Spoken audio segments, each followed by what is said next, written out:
વિદ્યાર્થી અવસ્થા એટલે વિદ્યા દ્વારા જીવનનું ઘડતર કરીને સુંદર સપના સાકાર કરવાની યાત્રા.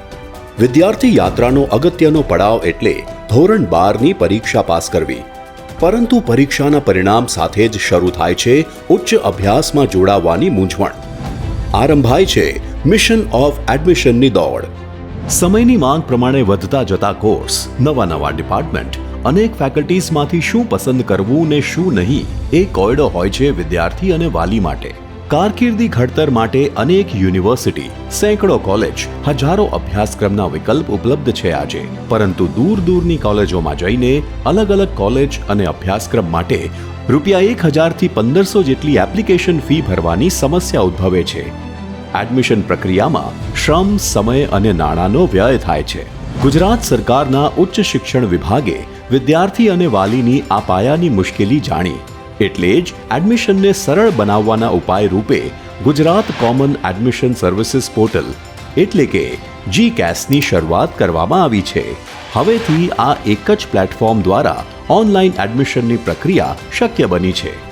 ગુજરાત કોમન એડમિશન સર્વિસીસ દ્વિભાષી પોર્ટલ ગુજરાતી અંગ્રેજી ભાષામાં ઉપલબ્ધ છે, જેમાં ગુજરાતની 14 સરકારી યુનિવર્સિટીમાં 2300થી વધુ કોલેજોની 7.5 લાખથી વધુ બેઠકો માટે એક સાથે જ એપ્લિકેશન ફોર્મ ભરવા માટે સિંગલ વિન્ડો છે, જે માટે 500 જેટલી સરકારી અને ગ્રાન્ટ ઇન એડ કોલેજોમાં હેલ્પ સેન્ટરની સુવિધા ઉપલબ્ધ રહેશે.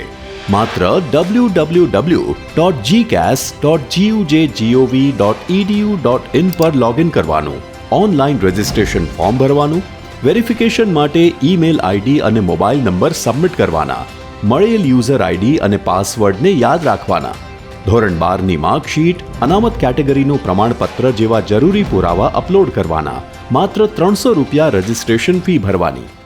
આટલી સરળ વિગતો પોર્ટલ પર ઓનલાઈન ભરી દેવાની. પછીથી રજિસ્ટર્ડ ઈમેલ ને મોબાઈલ ફોન પર મળતી રહે અપડેટેડ માહિતી. જે તે કોલેજ કે યુનિવર્સિટીમાં મેરિટ લિસ્ટ તૈયાર થાય તેની માહિતી વિદ્યાર્થીને મળશે. તે પછી પ્રવેશ મળ્યો હોય તે સંસ્થાનો રૂબરૂ સંપર્ક કરી વિદ્યાર્થીએ પોતે પ્રવેશ મેળવવાનો રહેશે. GCAS પોર્ટલ એટલે વિદ્યાર્થીલક્ષી અનેક સંભાવના અને શક્યતાનું સહાયકારી એક વિશાળ આકાશ. એક અભિનવ આરંભ, એક આધુનિક પહેલ. GCAS portal. અરજી એક, વિકલ્પ અનેક.